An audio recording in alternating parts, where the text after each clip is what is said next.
What gentle parenting actually is. Gentle parenting, also known as soft parenting, is a modern parenting style based on empathy, respect, and understanding rather than punishment and control. The term was popularized around 2015 by British author Sarah Ockwell Smith, although its underlying ideas can be traced back to Dr. Alfred Adler's theories from the 1920s. The trend has gained significant popularity in recent years through social media platforms such as Instagram and TikTok, where influencers and parenting bloggers present gentle parenting as the ideal way to raise children. However, the way gentle parenting is portrayed online often differs significantly from its original intentions, and this gap is one of the main reasons why so many families struggle with it in practice. The promise of gentle parenting. Gentle parenting promises a harmonious childhood, more connection, more empathy, less conflict, and children who grow up emotionally intelligent, resilient, and kind. It sounds beautiful, and in many ways it truly can be. But what happens when parents become too gentle? What happens when every frustration is softened away, every boundary becomes negotiable, and every meltdown is treated like an emotional emergency? And what happens when parents believe they must stay calm at all times, never set a firm limit, never raise their voice, even when the child becomes so overwhelmed and dysregulated that their behavior dominates the entire family dynamic?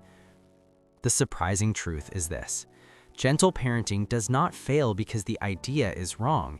It fails because many adults apply it in ways that remove structure, clarity, and leadership. And when that happens, children become less resilient, parents burn out, and family life slowly drifts into chaos. Where gentle parenting goes wrong.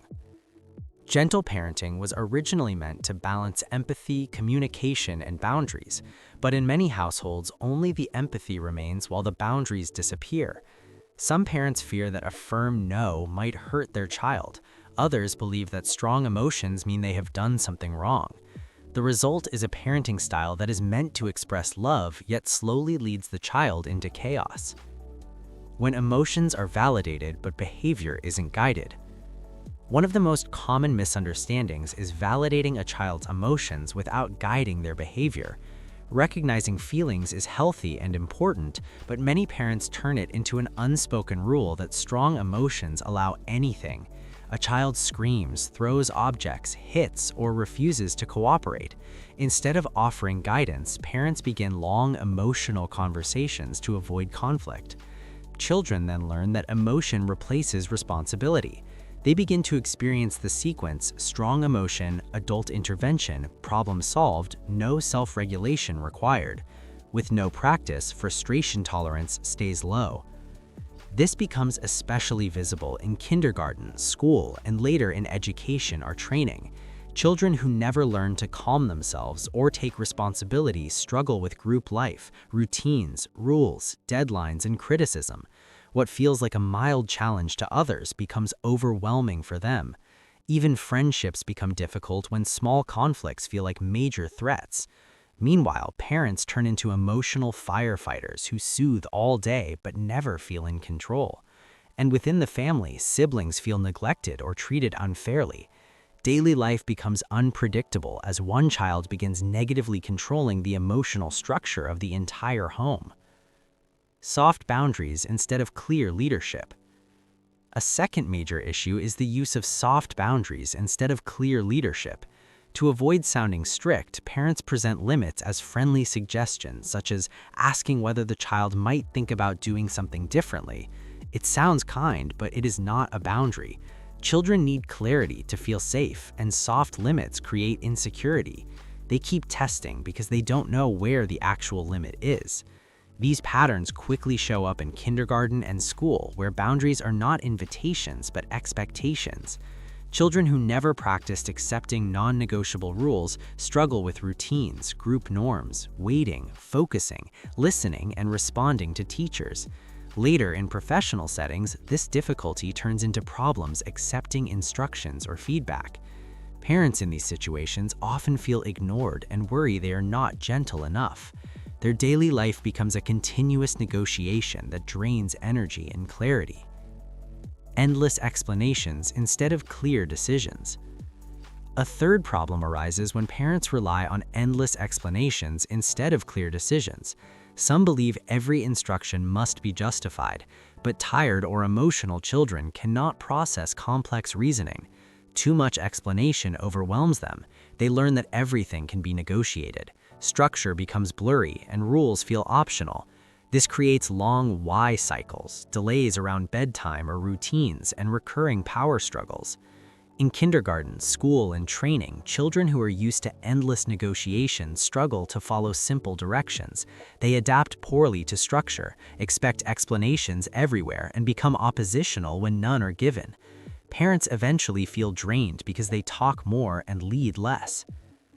Over-regulating yourself and under-regulating the child.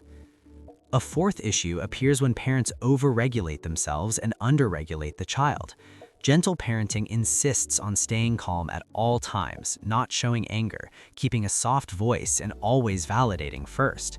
This is unrealistic and unhealthy. Parents lose touch with their own boundaries. They suppress frustration to appear perfectly calm, which creates chronic stress and emotional exhaustion. Children sense this instability immediately. Over-controlled adults do not feel strong. They feel fragile, and the child escalates more, instinctively searching for a confident leader. When natural consequences are missing. Another problem arises when natural consequences are avoided. Many parents believe consequences are not gentle, but children need real-world feedback to grow. A child who refuses a jacket feels the cold. A child who leaves homework undone experiences the result at school. A child who ignores their toys realizes later that something is missing. These experiences strengthen responsibility and problem solving. When negative behavior has no consequences, actions feel disconnected from reality and self-responsibility remains low. The long-term outcomes. Over time, the effects become visible. Children develop low frustration tolerance, weak impulse control, emotional overwhelm, difficulty with authority, and stress in social situations. Parents experience exhaustion, guilt, and strain in their relationships, and families live in an atmosphere of chaos, unclear roles, and frequent escalations, with one child unintentionally steering the emotional structure of the entire home. What works better? A healthy middle ground. What works instead is the authoritative parenting style, warm, clear, and confident. It combines emotional validation with firm boundaries, natural consequences, calm leadership, and realistic expectations. Co-regulation replaces constant explaining. Children thrive when they experience affection and direction together. What we can learn from Asian co-regulation. A powerful counterpart to over-verbal regulation can be seen in many East Asian cultures where co-regulation happens through physical presence instead of constant talking. These methods exist in Japan, Korea, and Taiwan. They work when a child is overwhelmed and the adult stays close, breathes slowly, holds a grounded posture, uses gentle hand contact, and speaks very little. In these moments, the adult's nervous system leads, not their words. Techniques such as the Japanese Teo-shi calming touch, Korean embodied presence, or Taiwanese breathing synchronization are built on this principle. The adult's body communicates safety more effectively than explanations, and many toddlers calm down faster from one warm hand on their back than 10 carefully crafted parenting speeches. What parents can change today? Parents can make meaningful changes by validating feelings while guiding behavior, speaking less and acting more clearly, holding boundaries without apologizing, allowing natural consequences, replacing constant dialogue with presence, and respecting their own limits. Children do not need perfect parents.